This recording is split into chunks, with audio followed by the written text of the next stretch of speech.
una recta. Recording is on. Con una recta.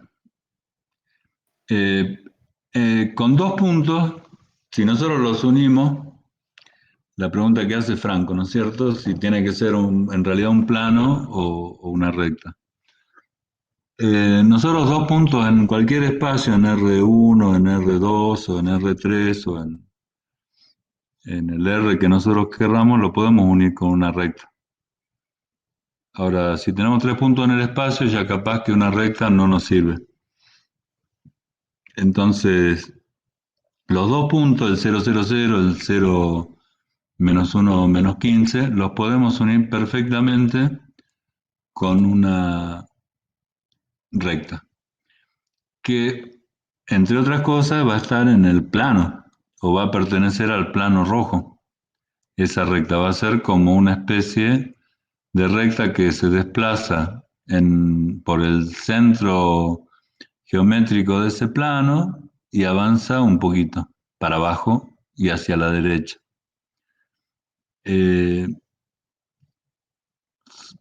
Esa es un poco la idea, pero ahí es donde nosotros vamos a hacer un pequeño cambio conceptual y un poco eh, volviendo a lo que dice Franco del plano.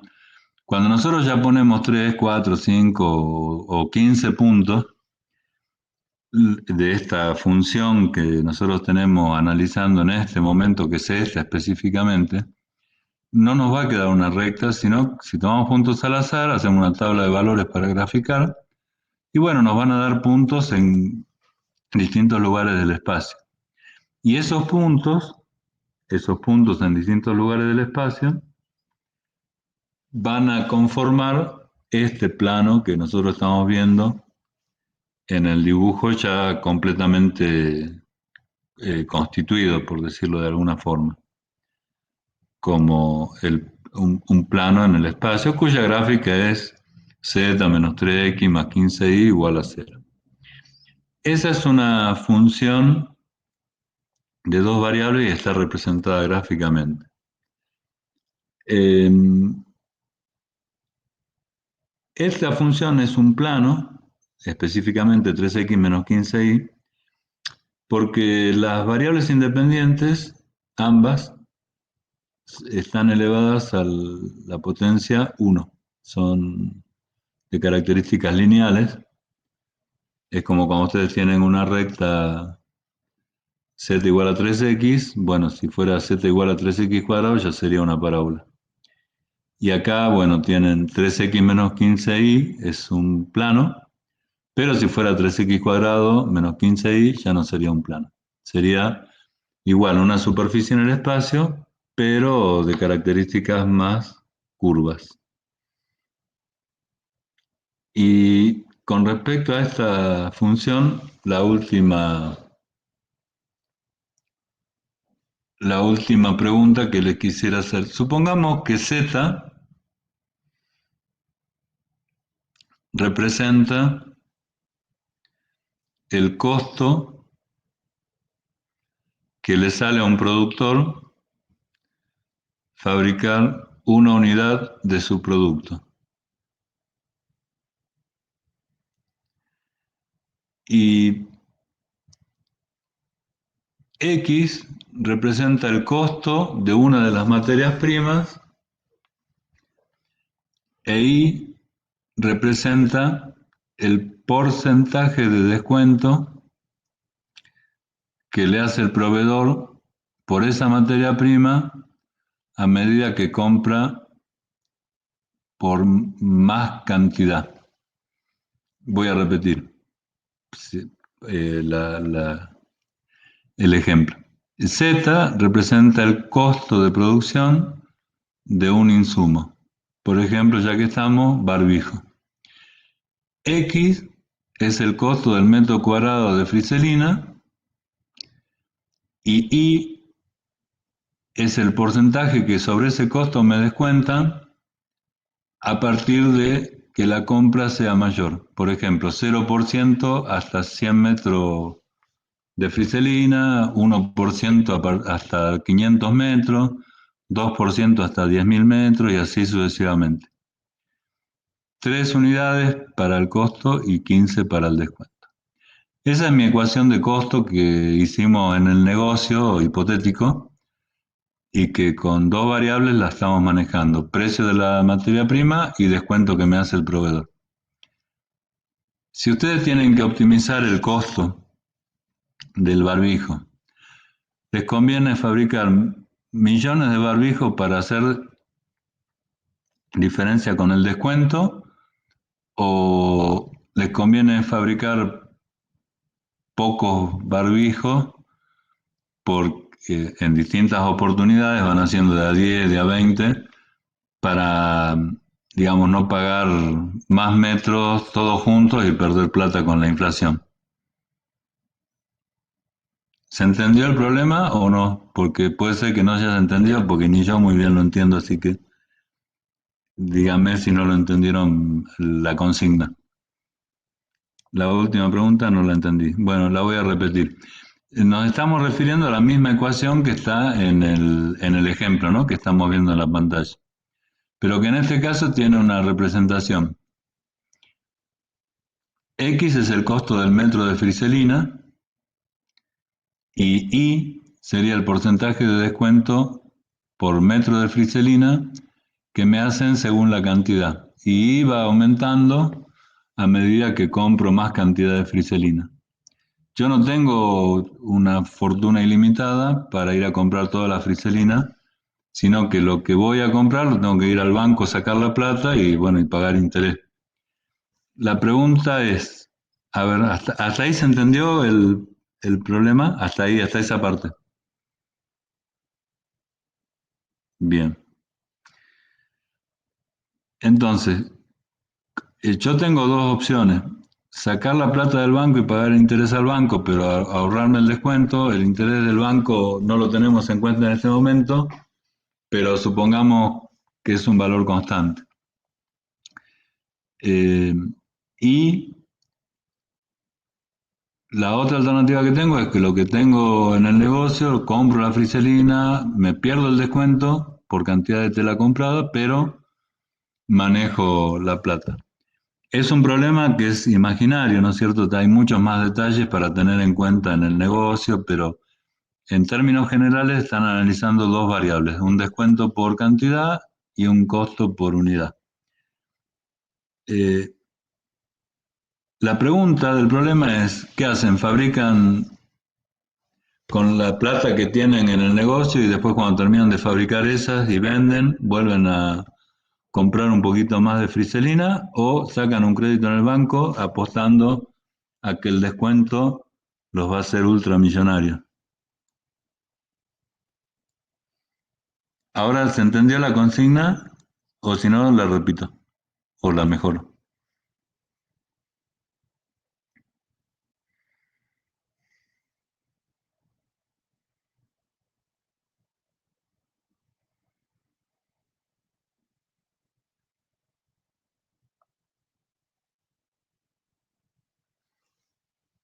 Se puede considerar que X e Y son 1 a 1.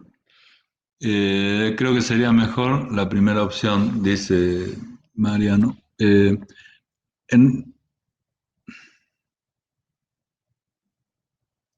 bien, hay,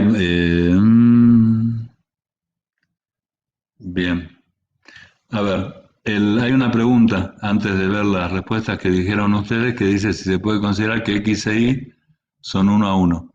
A ver, X e Y en la expresión que están acá no necesariamente son 1 a 1, son como dos variables totalmente independientes.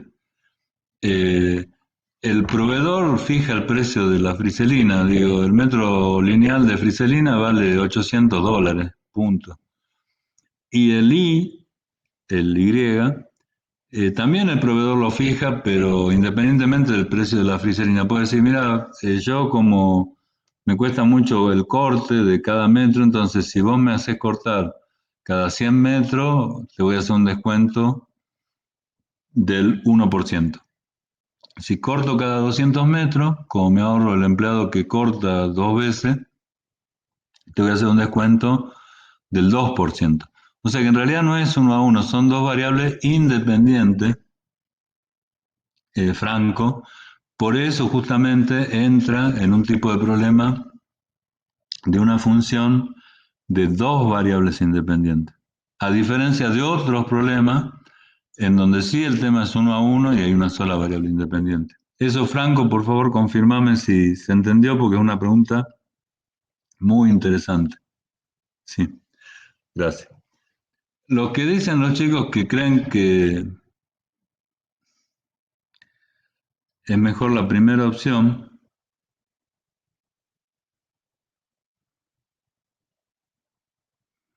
como por ejemplo Mariano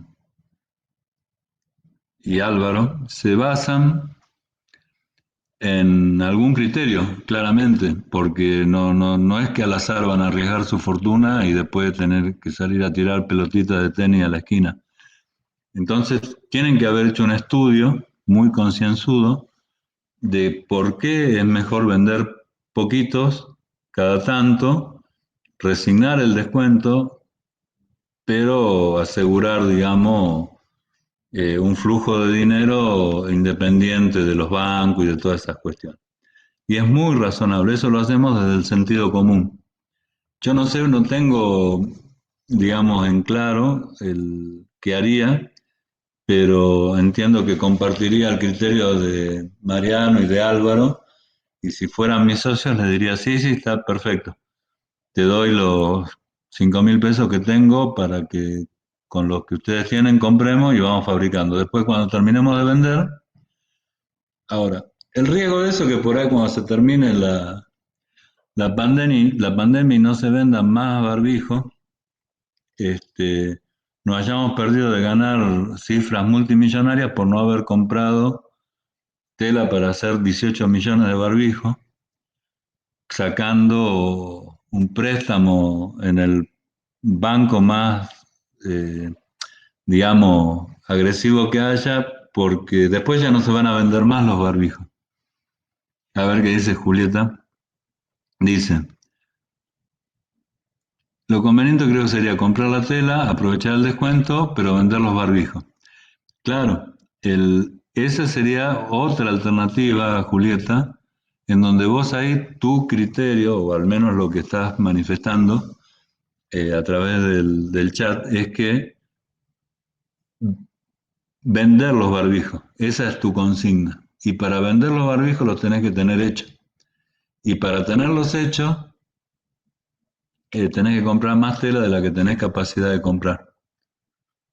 Eh, Vender los barbijos de a poco podría ser un, una situación arriesgada, porque una noche de esta nuestro gobernador dice no usen más barbijo y con los barbijos lo único que vamos a hacer es poder decorar una de las paredes, digamos, es complejo.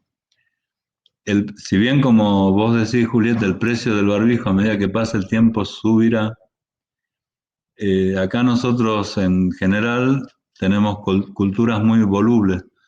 Hoy yo veo en la tele y cuando tengo que salir al médico o algún trámite indispensable, que todas las personas, todos nuestros conciudadanos nos ponemos el barbijo, con por ahí algunos errores de técnicas de uso o lo que sea, pero sí lo usamos. Hoy las empresas que están haciendo la diferencia es porque tienen eh, galpones llenos de barbijo y les entregan a vendedores ambulantes, a consignaciones en farmacias, en mercados, en distintos lugares, pero los que hacen el bollo son los que tenían el millón de barbijos, que es muy probable que lo hayan fabricado con bastante anterioridad. Volviendo al problema que nos ocupa, eso pasó. A ver, comentame, Claudio, por favor, si podés. Eso pasó con los spinner. Me suena lo que vos querés decir,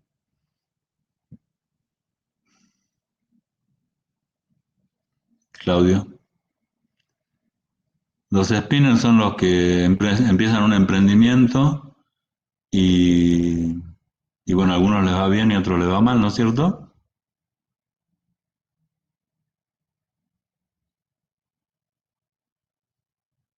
Claudio. Ah, ahí está. Ah, los spinners, ya sé lo que vos estás diciendo. Es el jueguito ese que hacía pasar el estrés. Después de un mes se pasaron de moda. Y lo que hicieron 2 millones de spinners, ¿qué hicieron? Con respeto, ¿no? La respuesta, por favor. Sí, sí, ahora me los acuerdo, ahora que los mencionás, me los acuerdo. Esas personas pensaron que iban a vender para siempre y no vendieron. Julieta dice algo muy importante o muy interesante también, eh, que hay varios factores, y Álvaro coincide con eso, que la influencia de esos otros factores es importante. Lo mismo que dice Mariano, que si es muy difícil saber si los vamos a vender todos. Por ahí hacemos 1 millón y vendemos 100.000 y nuestro respaldo económico no da para devolver la plata al banco. Y bueno, ahora, más allá de todas esas decisiones que son eh, económicas, pero basadas en la matemática, lo que yo le intento mostrar en la ecuación que estamos analizando es simplemente ver que a medida que I aumenta, los números, digamos, y el descuento, I vale 1, 2, 3, 4, 5, la gráfica de la función se desplaza hacia la derecha. O sea que a medida que aumenta el descuento, nosotros nos vamos hacia la derecha en el gráfico. Por lo tanto, el costo del barbijo baja. Ahora, si X aumenta,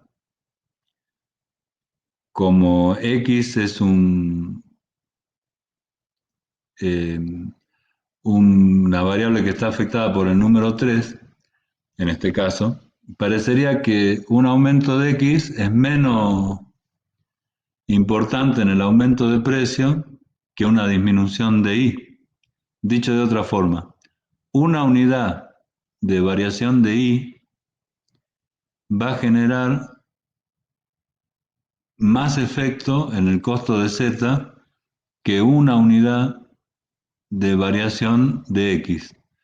A ver si este concepto lo podemos compartir. Nosotros tenemos Z igual a 3X menos 15Y. Y es la fórmula que sacó nuestro contador para sacar el costo del barbijo. X el metro de tela y el porcentaje de descuento. Punto, más o menos ese es el costo. Ultra simplificado. Entonces yo lo que tengo que mirar como dueño, pongámosle, o emprendedor, es que si tengo esta ecuación como costo, a mí una unidad de incremento en I me va a producir 15 unidades de baja de costo. Y una unidad de incremento en X me va a producir 3 unidades de aumento de costo. El, ese esquema nos permite analizar la importancia que cada una de las dos variables independientes tiene sobre el valor de la función. En este problema, la variable y sería más importante que la variable x en este problema. Y de ahí yo, desde el punto de vista matemático, tendría que deducir que tengo que apostar a aprovechar el descuento. Ahora viene la otra parte, ¿no? Que también es complicada, es decir, ¿por qué aprovechar el descuento? Lo último que les comenté, ¿entendieron más o menos el concepto?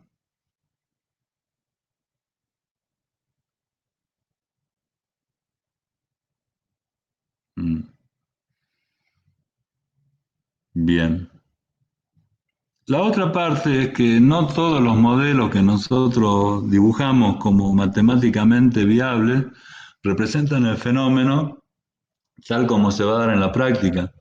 Todas las acotaciones que ustedes hicieron con mucha razonabilidad, no sabemos si lo vamos a vender todo, hay que ver, eh, como en el caso del spinner, que si el barbijo se deja de usar, estamos en el horno, porque la verdad que yo no sé, yo tengo 64 y desde que nací nunca me pasó que vea en la calle a gente con barbijo. O sea que es una venta excepcional, pero totalmente excepcional. No es que los podemos guardar 122 años para volverlo a usar, salvo que andemos repartiendo virus para usar los barbijos, pero no somos, digamos, comerciantes desleales, nosotros por lo menos. Entonces, en ese aspecto, la fórmula que nosotros tenemos como espacio de análisis para el problema del costo es una orientación, pero no es menor. En algunos problemas es la orientación tan perfecta que nos permite justificar una acción empresarial o una acción personal.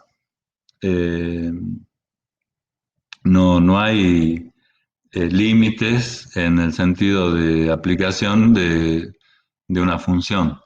Ustedes si algún día tuvieron la oportunidad de ver un frasco de dulce de leche de cualquier marca o tipo de envase, que se ven en los negocios, en algún lado dice, está el etiquetado nutricional, que tiene que tener tanta grasa, tanta leche, tanto azúcar, y por lo general da algún rango entre tanto y tanto de cada cosa, porque si no, no es dulce de leche y no lo puede vender el productor como dulce de leche. Bueno, los productores se rompen, digamos, los esquemas para buscar que dentro de esa banda de permisividad para que sea dulce de leche, sea lo más rico posible, tenga la mejor contextura posible, cumpla con los requisitos del etiquetado nutricional, pero por encima de cualquiera de todas esas cosas, tenga el menor costo posible. El menor costo posible. Después, bueno, hay gamas, hay dulce de leche premium, por ejemplo, y dulce de leche que son más de batalla, pero en términos generales ahí tenés que poner varias funciones para trabajar. Ese es un poco el concepto. Una, una función de... Yo compré dulce de leche barato y parecía estirado con agua. No, bueno, a ver, pero si... eh, yo también muchas veces compré, por ejemplo, mermelada que estaba en una ultra super oferta, que no estaba vencida la fecha de elaboración, tenía para ser consumida, pero claramente no usaron los mismos ingredientes que se usan ahora. El, de ahí a que esté fuera de norma hay una diferencia. O sea, podés estar dentro de norma y hacer una mercadería bastante floja en cuanto a calidad, y ahí ya entra el mercado a definir, porque por ahí la gente entre gastar 40 pesos para tirar a la basura y gastar 60 para comer un tarro dulce de leche en medio de la cuarentena, y bueno, se esfuerza y gasta los 20 pesos más. Y el flaco que produce el dulce de leche barato no lo puede vender. Pero son las alternativas que deciden las empresas, y también hay circunstancias en que uno va a comprar el más barato porque es lo que su ecuación económica le da para comprar y está perfecto, digamos, eso lo hacemos eh, casi todas las personas del mundo en muchas etapas de nuestra vida, en algunas más, en otras menos, hay tiempos peores, tiempos mejores.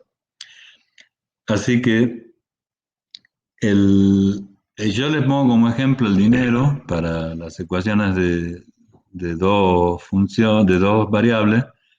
Es el más común, es el que usamos casi todos los días en la vida ciudadana, pero hoy nosotros estamos viendo gráficos de doble entrada, estadísticos, donde meten tres variables simultáneamente en función del tiempo. Se podría analizar una función en función de dos variables. Yo, chicos, les puedo decir hoy que sería muy interesante conocer la cantidad de casos fatales de coronavirus en función de cantidad de contagios, que es lo que ponen como casos positivos en la banderita de la emergencia sanitaria, y en función de la edad de las personas que han fallecido, pongámosle, ¿no es cierto?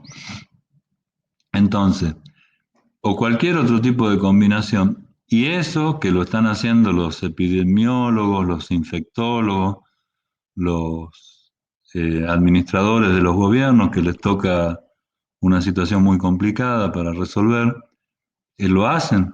No es que llaman a ingenieros para resolverle las ecuaciones, pero sí llaman a estadísticos y a matemáticos, y deben tener en este momento, imagino yo, en los centros operativos de emergencia de cada provincia, municipio, capital, federal y país y mundo, equipos que se están llamando por teléfono, descubriendo todos los días cómo una función va dependiendo de distintas variables. ¿Por qué el señor presidente dice en conglomerado de menos de 500.000 personas,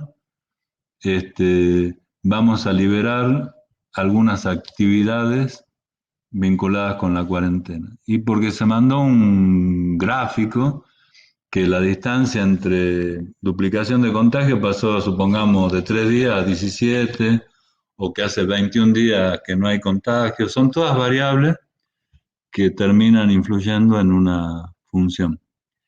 Y el estudio de funciones de varias variables lo que nos permite es no solo entenderlas, sino conocerlas.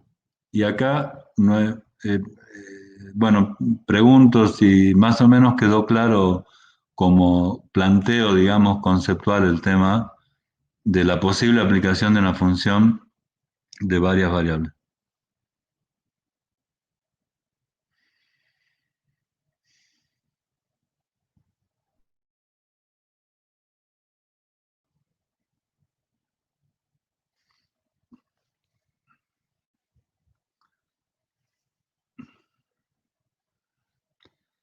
Perfecto.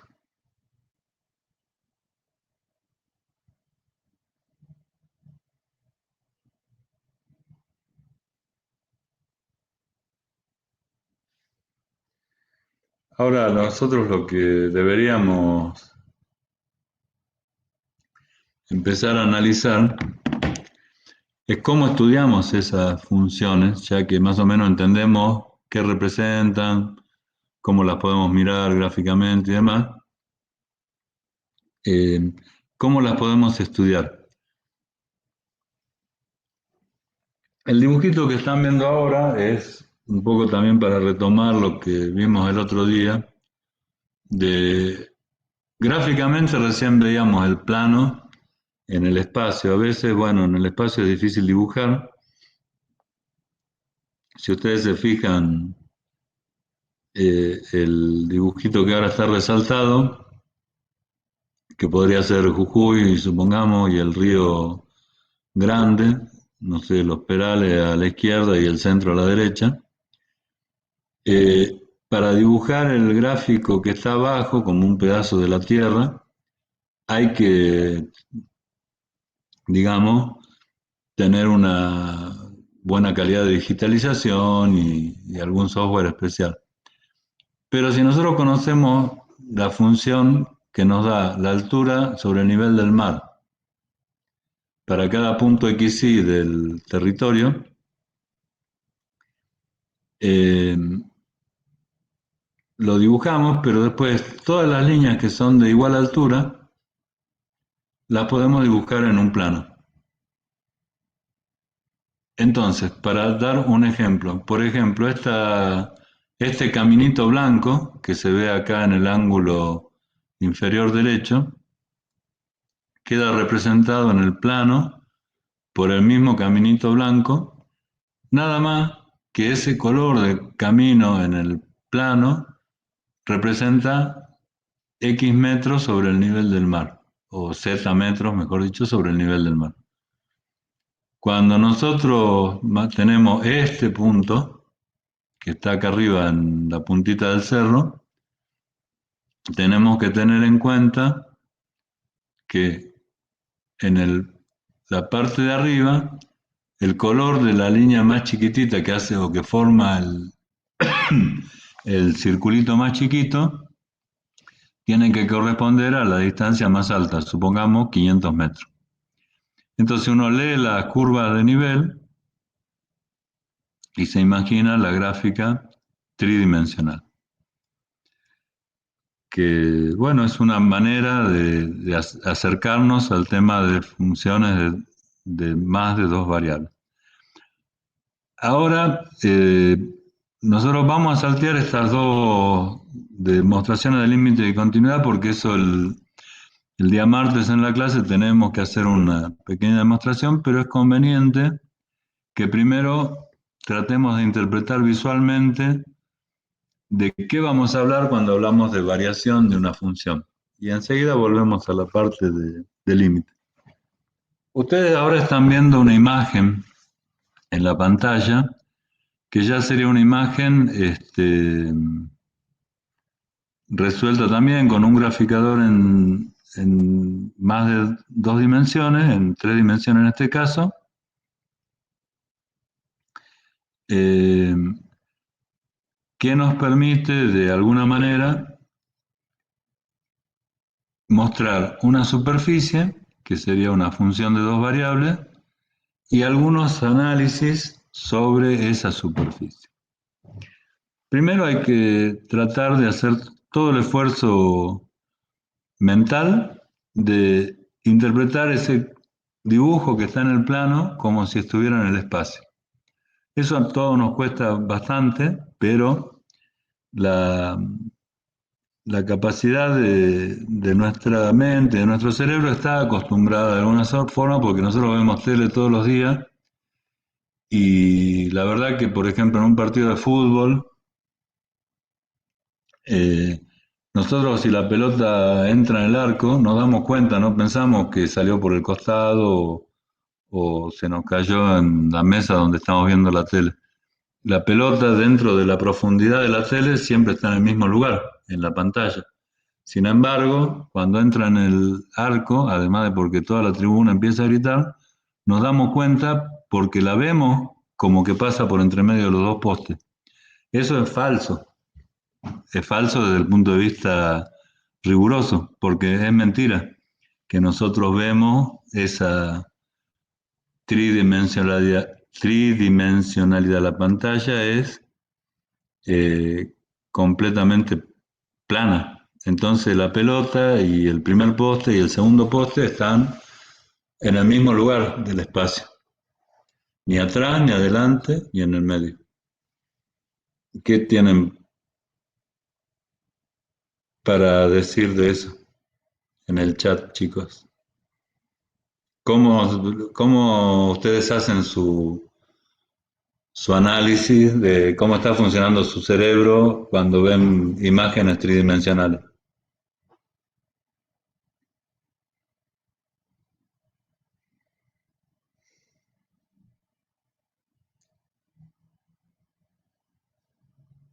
Pueden levantar la mano, ¿no? Por supuesto, chicos, si quieren hablar.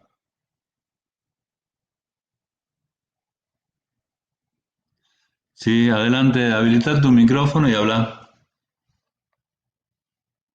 Ay, no te veo. ¿Puedes habilitar tu micrófono?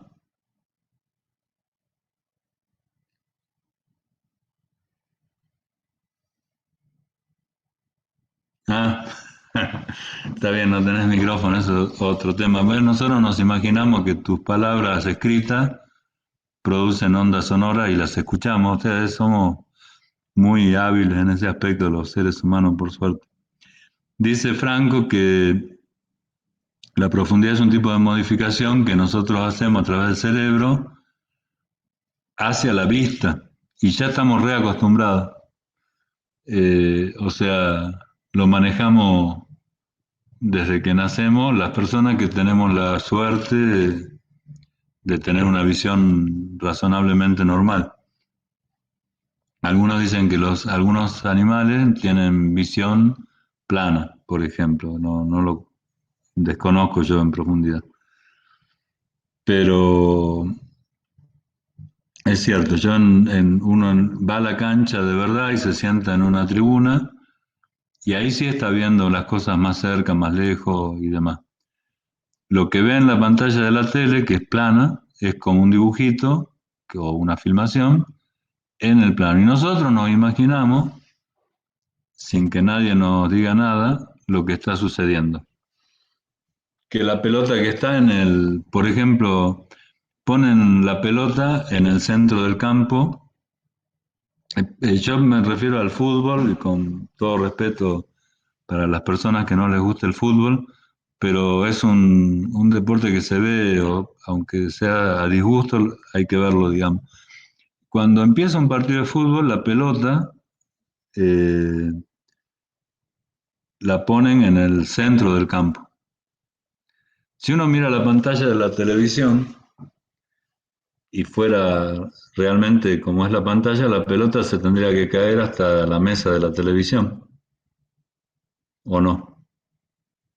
Y los jugadores y los que están en la tribuna de atrás, todos. Tendrían que quedar una pila de gente y de pelota y de camiseta de fútbol en el zócalo donde ponen las noticias, los noticieros.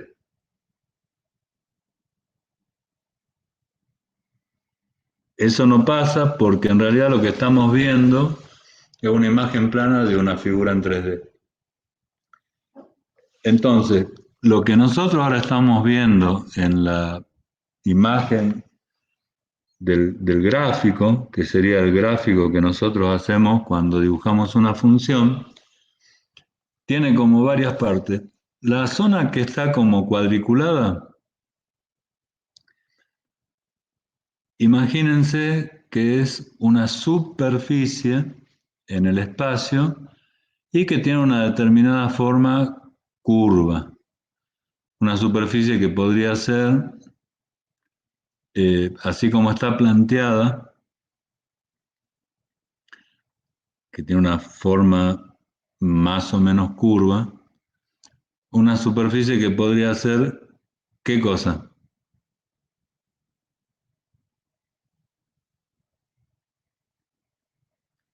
¿Qué podría representar para ustedes esa superficie?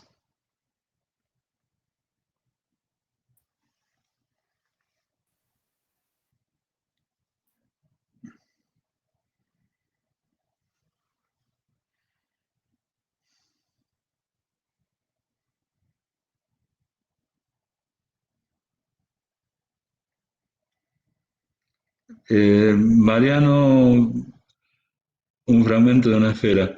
Podés hablar, Mariano, si querés y si tenés micrófono, no hay problema.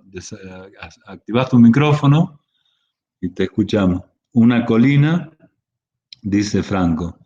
Un fragmento de una esfera, dice Mariano. Y si yo les pidiera que se imaginen qué figura podría ser o qué cuerpo podría ser, pero que no sea un fragmento de nada, que sea, eso ya es todo el cuerpo, no es un pedazo de algo. ¿Qué podría ser? ¿Qué hay que ustedes conozcan que tenga esa forma? Imaginando que es una superficie, una lámina delgada, ¿no es cierto? Una chapita. De esa forma, ¿qué objeto podría ser? Un barbijo podría ser, pero bueno, no digamos barbijo porque ya estamos. Una tela. Muy bien, una tela sí podría ser un pedazo de tela que está en ese momento suspendida en el aire y que tomó esa forma por alguna circunstancia. O está apoyada en un mueble que tiene esa forma, supongamos. Y además de una tela, ¿qué podría ser?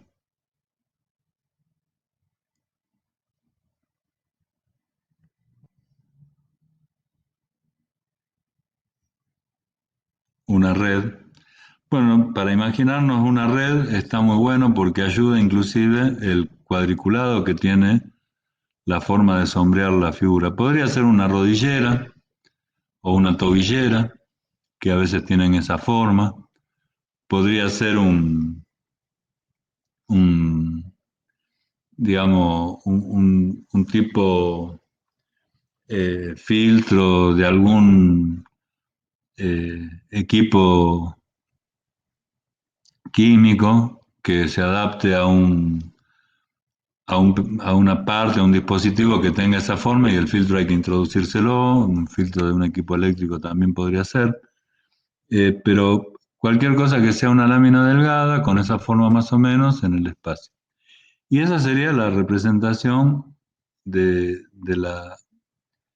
la superficie en el espacio que viene dada por una función. Cada punto en esa superficie cuadriculada corresponde a un punto XY del plano XY. Todos los puntos. Por ejemplo, en el punto X igual a 0, Y igual a 4, que yo estoy marcando ahora abajo a la derecha, la función tiene un determinado valor, que está por aquí. Es un único punto que toma la función cuando x vale 0 y y vale 4. Y después supongamos si x vale 3, si x vale 3 y y vale 1, entonces tenemos que ir a ver la función cuánto vale en la intersección de esas dos coordenadas. Y nos va a dar un punto en el espacio medido a lo largo del eje z, que va a ser el valor de la función. La unión de todos esos puntos, de esos infinitos puntos, nos da o representa la gráfica de la función. ¿Se entendió esa parte? Bien, excelente. Ahora, este punto que está acá en el gráfico marcado a propósito, pero es un punto cualquiera en realidad, ¿no es cierto? Que dice x0 y 0 sería el valor en el dominio de x y de y, se trazaron las respectivas coordenadas de x y de y para que en su intersección lleguemos al punto x0 y 0 y de ahí, de acuerdo a lo que valga la función, x cuadrado más y cuadrado o el valor que tenga, llegamos al valor de z. Si ustedes se fijan en el valor de z, vamos a concentrarnos en este puntito, que sería z0 igual a una función de x0 y 0. ¿Vamos bien ahí? ¿Estamos en z0, una función de x0 y 0?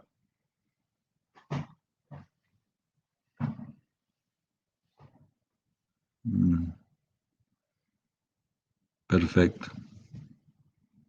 Eh, ahí, ahora tratemos de imaginar, comparar eso con la gráfica de una función de una sola variable. Que estamos en el plano, una curvita, y para un valor x0 tenemos f de x0. En el punto en donde la ordenada y va a tocar la función, hacemos una marca y tenemos también la función, que para un lado puede crecer o decrecer y para el otro también, o se puede mantener constante. Lo que pasa en una función de una sola variable es que hay solamente la posibilidad de ir para un lado, para la derecha, o para el otro lado, para la izquierda. La variable, la única variable, no se puede mover en otra dirección y la función no puede variar en otra dirección que no sea hacia la derecha o hacia la izquierda. Cuando volvemos a este punto de análisis que tenemos en el gráfico en 3D, desde ese punto, imagínense que esto fuera un cerro, como dijo uno de los compañeros hace un ratito, y nosotros tenemos que caminar por el cerro. Solamente podemos movernos hacia la derecha o hacia la izquierda, si el camino fuese parejito. Solamente podemos optar por ir a la derecha o a la izquierda o no. No, en todo el plano. Bueno, entonces podemos modificar la posición nuestra desde ese punto haciendo variar X y también haciendo variar Y. Si yo quiero bajar de la montaña, del cerro, perdón, si quiero bajar, ¿qué tengo que hacer con X? ¿Y qué tengo que hacer con Y simultáneamente? Si quiero bajar, ¿no? Bajar. ¿Qué tengo que hacer con X? Aumentarla o disminuirla. ¿Y qué tengo que hacer con aumentar sus valores y disminuir? Bueno, Julieta y Mariano se encuentran en, en el destino después de unos varios días. Aumentar ambos, disminuir Y aumentar X. Por ahora todas las respuestas son correctas pero distintas. ¿Cómo puede ser? Que las respuestas sean correctas aún distintas. En una función de una variable eso no nos pasaría. Si la función crece hacia la derecha, no podemos decir que vamos a bajar si vamos a la derecha. En una función de dos variables no es tan rígida la situación porque la combinación de ambas variables nos puede dar efectos complementarios y encontrar el mismo efecto con una o con otra combinación. La diferencia está, vamos a tomar lo que dijo eh, aumentar sus valores, que lo dijo Mariano, eh, por empezar. Si nosotros aumentamos tanto X como Y en X, este es el donde yo voy a marcar ahora, es de donde partimos, ¿no? Que sería la coordenada original de X. Aumentar X significa movernos para acá. Y si nos movemos para acá, claramente vemos que desciende la gráfica de la función. Y si aumentamos Y, que ir desde acá donde estábamos parados, aumentar significa venir para acá, también va a disminuir la altura en el cerro. Así que si caminamos, más allá de que podemos elegir muchos caminitos que disminuyan tanto X como Y simultáneamente, vamos a bajar un poco. Y la otra propuesta, eh, que teníamos que disminuir los valores,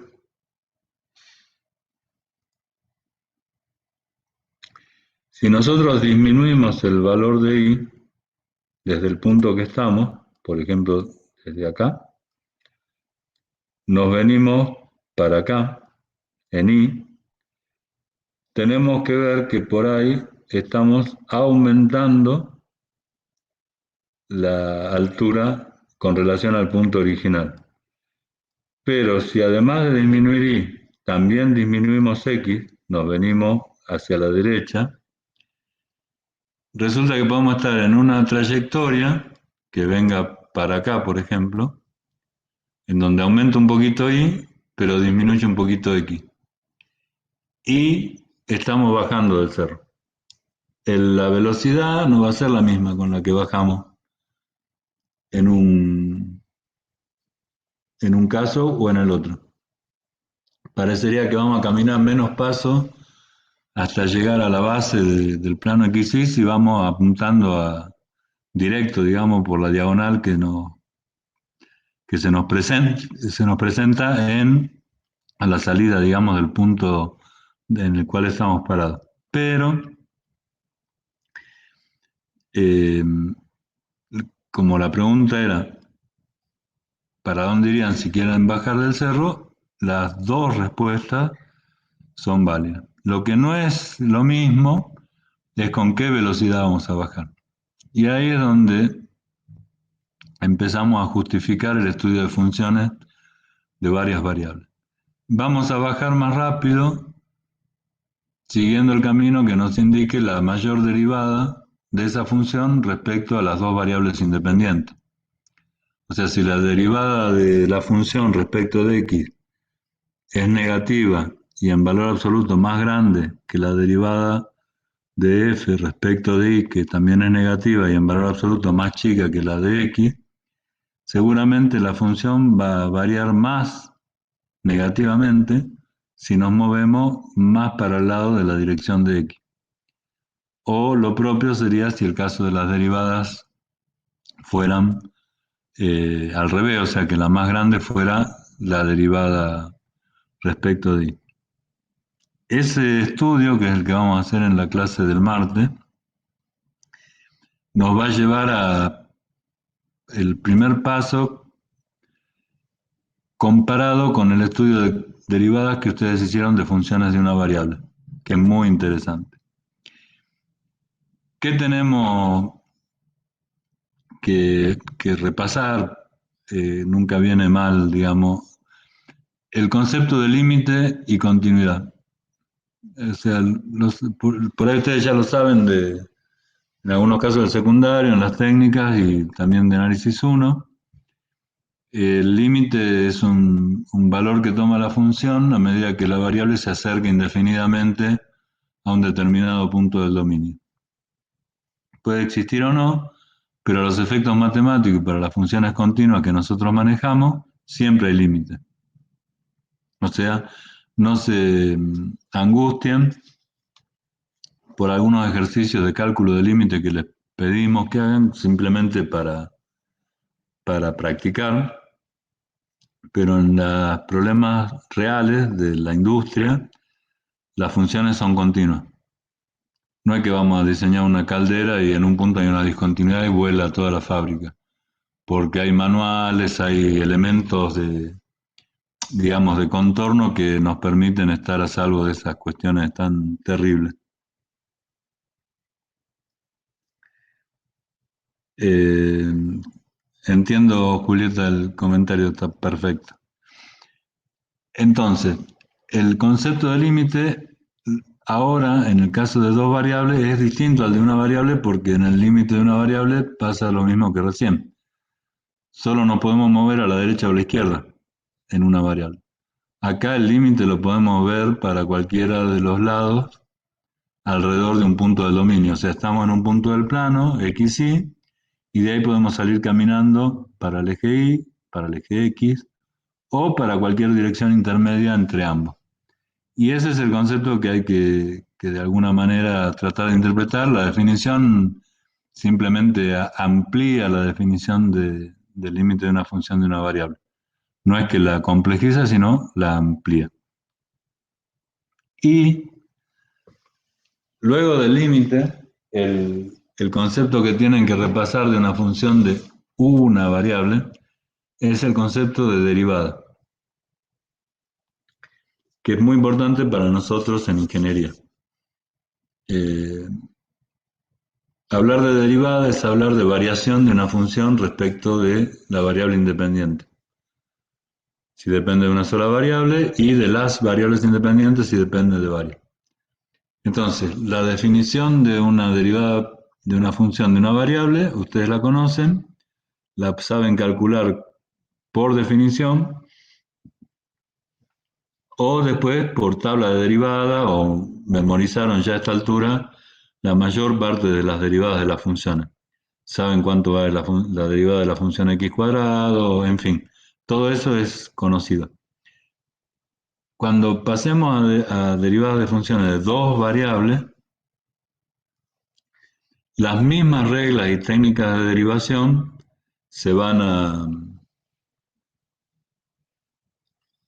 aplicar, nada más que siempre vamos a tener como consigna Este, vamos a tener como consigna, ahí me están viendo, espero. Vamos a tener como consigna qué derivada estamos haciendo, si la derivada respecto de una variable, de la otra, de las dos juntas. Entonces, ver cómo cambia la función cuando cambian las variables. En el caso de los barbijos, ya ustedes analizaron que cuando cambia el descuento baja el costo, cuando cambia el precio y aumenta el precio, aumenta el costo. Bueno, son propiedades de las derivadas de la función. La derivada más grande de esas dos va a ser la que genera la diferencia en los barbijos. Bueno, chicos, con esto nos estaría quedando analizar el tema de derivadas parciales la clase que viene para redondear una primera introducción a, a lo que sería el tema de funciones de varias variables. Si tienen alguna duda, pueden ir diciendo.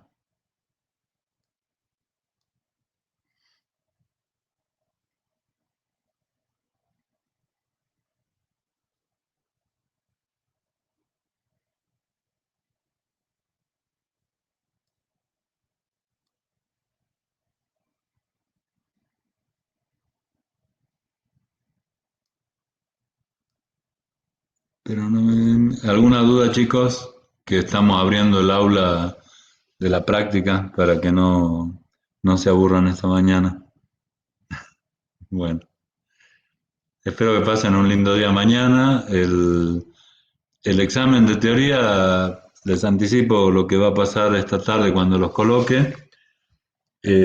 Los temas obviamente no les voy a decir. Vamos a habilitar dos horarios con dos temas distintos. Cada alumno puede elegir en qué horario entra, pero no puede entrar en los dos. O sea, si entra en el de la mañana, que calculo que va a estar habilitado de 8 a 12, con, con una hora para resolverlo, y el de la tarde entiendo que va a estar habilitado de 17 a 21, con una hora para resolverlo también. Pueden elegir entrar a la mañana o a la tarde, pero no a los dos. Si hay una resolución, si no encuentro una forma de impedir el ingreso cuando ya está ingresado en una, veremos en los duplicados, consideraremos uno solo de los dos, por supuesto, el de menor nota claramente. Este, pero va a ser así, conceptual, no hay demostraciones, eso les tiene que quedar claro.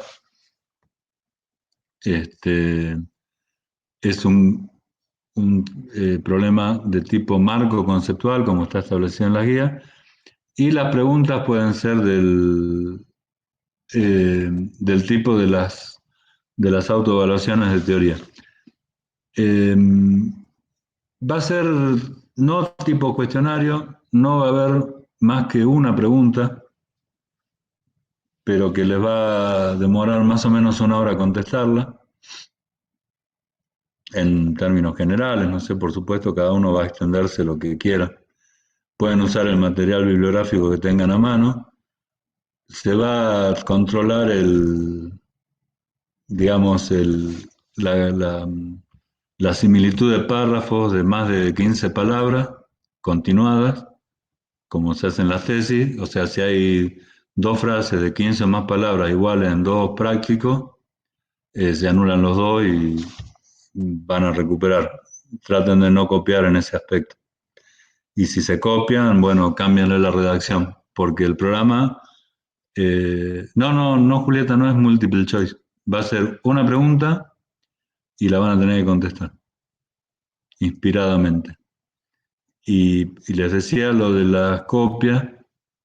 eh, el programa que aplicamos nosotros, bueno, detecta de todos los archivos si hay iguales secuencias de palabras. Nosotros podemos poner de cuántas, de 2, de 10, de 20, y ahí cuando nos muestra los archivos vemos si son copia o no. Entonces traten de no hacerlo eso, pues no, es para que se desenvuelvan respondiendo. Todos los chicos que tengan inconveniente con internet durante la resolución del problema lo tienen que informar como puedan, por WhatsApp, por mail o lo que sea, y bueno, le daré el examen en el momento que corresponda. No tengo ningún problema en eso.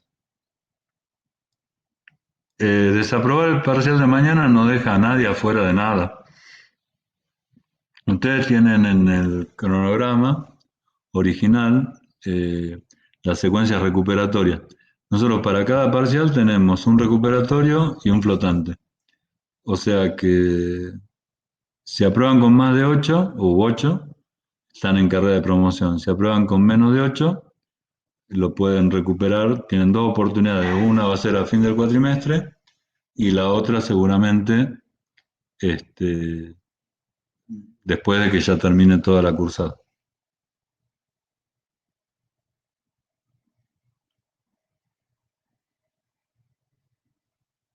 Bien, bueno, ahí deben estar las profes esperando los chicos. Un gusto, como siempre, gracias por compartir esta clase. Me despido y nos vemos el día martes. Chao chicos, muchas gracias.